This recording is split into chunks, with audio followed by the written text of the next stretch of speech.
information war continues. It's Alex Jones and the GCN Radio Network.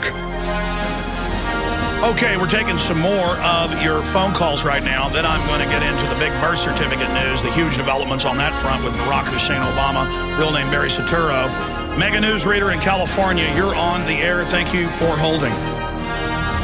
Alex Jones, good afternoon. Good to have you here with us. Say hi, Alex. Hi. Getting support from the Young Info Warriors. Awesome. Quick, I'm a Prison Planet TV member. Kudos to Jesse Ventura. V for victory, and I want to talk briefly about Barry Soetoro's speech last night. Okay.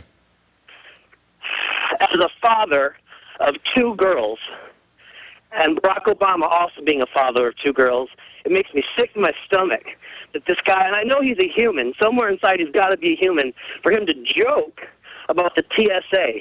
You know, what if his daughters went through the same experience as TSA just lost that court settlement over? You know, what if these women on The View had to have a cavity search? How funny would it be for them? It just makes me sick. It's like... Well, they said there's no search that's too invasive on the show. Lie. That's a lie. They're just incrementally... Well, you notice that's the tactic. Obama made it a joke. The View made it a joke. I heard local radio make it a joke. That's the America jellyfish response that we're supposed to have to tyranny, is to make it a joke when somebody valiantly sues Homeland Security, and then Barbara Walters marveling, and the other women marveling that someone, you can sue them? How dare him? They're our kings. The smartest people I know, the people around me who go to college, who are nurses, who are doctors, have all been indoctrinated with this laughter response. You can show them facts, you can show them government documents, and instead of them wrapping their head around how evil this is, they just laugh, and it makes me sick to my stomach. Well, they're under a form of hypnosis. They're under a form of mind control. I wouldn't laugh at them. They're victims. But they have gibbering delight in the face of a threat. It's a super coward response. A regular low-level coward, knows they're a coward and gets scared and just shuts up because, ooh, that's scary. But real cowards, hardcore cowards, George Orwell wrote about this, engage in crime, stop, or doublethink. They decide the threat's a joke and tell themselves it's no big deal with cognitive dissonance. And then it's also kind of an elitist attitude that if they can laugh about it, it somehow gives them power. Good to hear from you. Leo and Mass, you're on the air. Hey, who's that guy here in the background on the radio? Go ahead. Leo. He's going to come there in a minute. Hi, hello? Hey, Leo, how you doing, buddy? Okay. Yeah, so... Listen, I want to be able to hear you, so turn your radio off. Yeah, I'm gone. In the View, the game they're playing... Hello? Yes, sir. You see, I've finally figured out what's going on. Rush Limbaugh, Savage, Hasselbeck, they're all part of the same game. And some of us don't really see it. I see Limbaugh as the perfect liberal's caricature of what a conservative is. He gets national vision. Savage, he's a hateful against the Muslims, so he gets to go on. Hasselbeck, she is an idiot George Bush supporter who knows how to play ball, and so she stays. You see the game going on here? Oh, I see it, yeah. But I think the whole thing is that the people at large don't see this whole game. Plus, I think the really important thing is that at times we tend to pin the tail on only one donkey, but I see the donkey as being three hydra-headed donkeys, one of which being the Jesuit Vatican, and the other being the City of London and the Jewish Zionists in Israel. So, we have to see the donkey as having 3 heads, is what I'm saying. That's a scary donkey. I appreciate your call, Leo. Ridge Runner in Ohio. Then I'm getting into the big development on the birth certificate issue. We're going to play that audio clip coming up. Go ahead. You're on the air, Ridge Runner. Yeah, Alex is doing a great job. I saw The Puppet in Chief last night, and I would just say like what Gandhi said. First, they ignore you, then they ridicule you, then you resist them, fight them, and then you win. And you're doing a great job fighting them, and they're using ridicule to basically hypnotize everyone and make it, hopefully, it go away. But Jesse Ventura's act of suing them and Bob Barr coming up with it is a great thing. That's right. They're getting scared right now, Ridge Runner, and so they're trying every trick in the book. They're attacking, they're ignoring, they're ridiculing. They're basically doing it all at the same time, but you see that all the polls show no one is buying it. There's a small brain-dead group out there across this political spectrum, but it's never been, you know, the jellyfish, the spineless ones that change things. It was 5% that started and won the Revolutionary War. Really, 3% started it, 5% won it. We're in an info war, and if we can reach out to military, police, bureaucrats, and others, they're going to see they don't have a stake in the New World Order. They're going to see it's bad. They're going to know how evil it is, and they can just passively support us by getting info out, by speaking up a little bit, by educating others. All of us together, none of us have to save the world by ourselves. It's all of us just doing a little bit every day, and signifying and speaking up and not going along with this and spreading the word about good alternative media sources. Final point.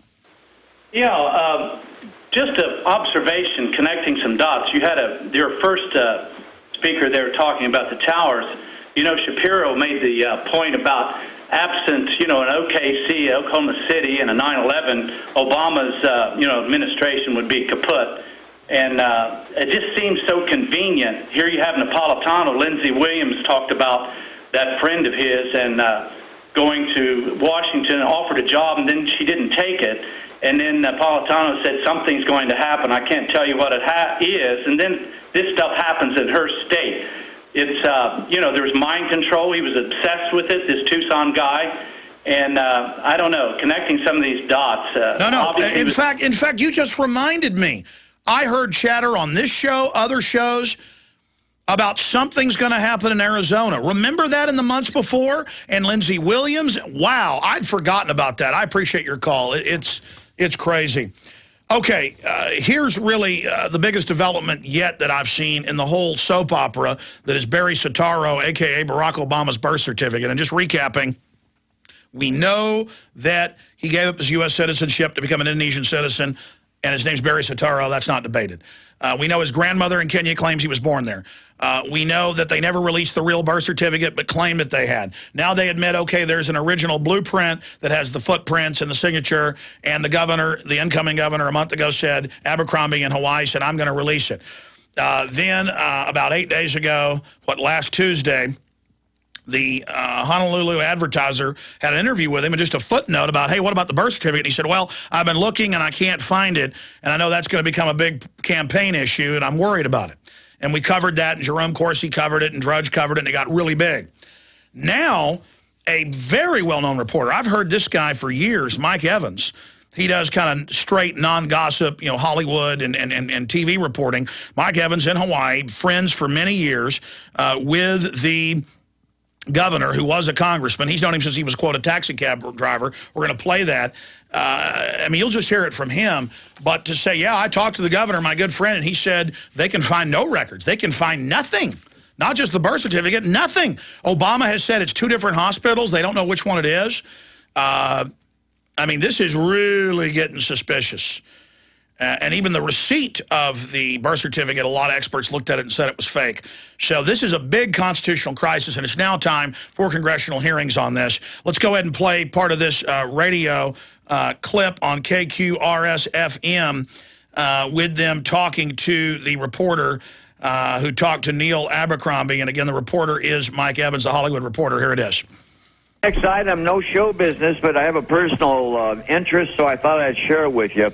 Former U.S. Congressman from Hawaii, Neil Abercrombie, has been a friend of mine for decades. In fact, when I first met Neil, he was driving a cab in Honolulu. Well, Neil and I spent a lot of time together in Washington, D.C. during Obama's inauguration. Neil told me then that he was going to run for governor of Hawaii. He had enough of being a U.S. congressman.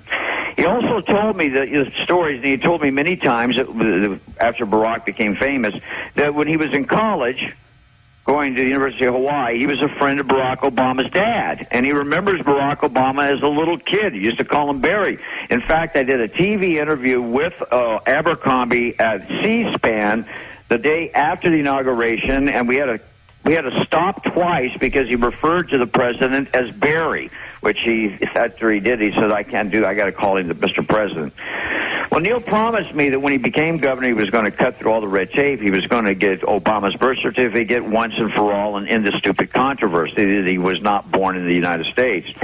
Yesterday, talking to Neil's office, Neil says that he searched everywhere using his power as governor at the Kapiolani Women's and Children's Hospital and Queens Hospital, the only places kids were born in Hawaii back when Barack was born. There is no Barack Obama birth certificate in Hawaii. Really? Absolutely no proof at all that he was born in Hawaii. Wow. Now, he went out, he loves Obama. I mean, he purposely did this to get rid of that question. Now, got some egg in the face. I mean, now he admits publicly that there is no birth certificate. Honestly. Well, and Mike, the addendum to that is there's this story of there was a birth announcement, but it's been explained his grandparents could have called the newspaper and said, hey, our grandchild was born, and he didn't have to be born in Hawaii for that. So it's raising the issue again. Absolutely. After it seemed to be put to bed. And I asked him, I go, well, when do you remember Barack? When your first memory? And he goes, I remember him playing like in a T-ball league. And I go, like, well, how old? He was like 5 or 6, something like that. I go, what about before that? He goes, I don't really remember him much before that, which I thought was very odd. Oh. Really? Anyway. Okay, we're going to go to break, and it goes on. The full clip's up at Infowars.com, and the article, Abercrombie admits failure to discover Obama's birth certificate. Hi, this is Alex Jones. Did you know that the global elite are now storing non-hybrid seeds in secret storage vaults near the Arctic Circle? Did you know that in a real meltdown, non-hybrid seeds can become more valuable than silver or gold? It's true, seeds have outperformed even gold and silver before in this country, and it's possible that could even happen again. So our friends at Solutions from Science have put together the perfect mix of non-hybrid seeds.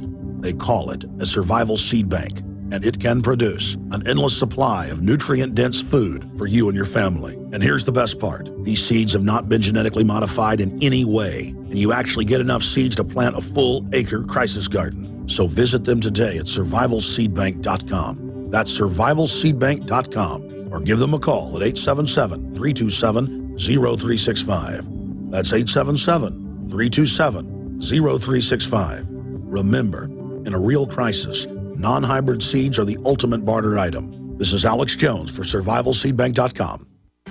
Gold isn't for you? Ted Anderson, president of Midas Resources, one of the world's premier gold and precious metal investing firms. I get it. You wouldn't buy gold if you believed that the government is doing a great job, that the Fed will stop handing out trillions of dollars like bailout candy, that Social Security would be there for you. That's not what's happening. You might even pass on gold if the stimulus package wouldn't fuel inflation, or that the dollar wouldn't lose value, or that your retirement would be secure. If all looks rosy to you, then now is not the time to buy gold. For the realist, there have never been more sobering reasons to diversify with gold. Since 2001, the U.S. dollar index has tanked 30% while gold has risen 300%. Right now, savvy investors are adding gold to their portfolios. You should too. Find out what they know. Call us and I'll send you 10 reasons why gold will do very well, free. 800-686-2237. 800-686-2237.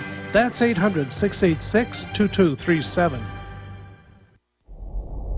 Hundreds of nations have fallen to tyranny in the last century alone. This is our last chance to not relive history. As we're finishing off this agenda, they'll be pulling the rug from underneath Americans at home. They have tremendous influence on our president and Congress, and they really are calling the shots. I think it's incumbent upon all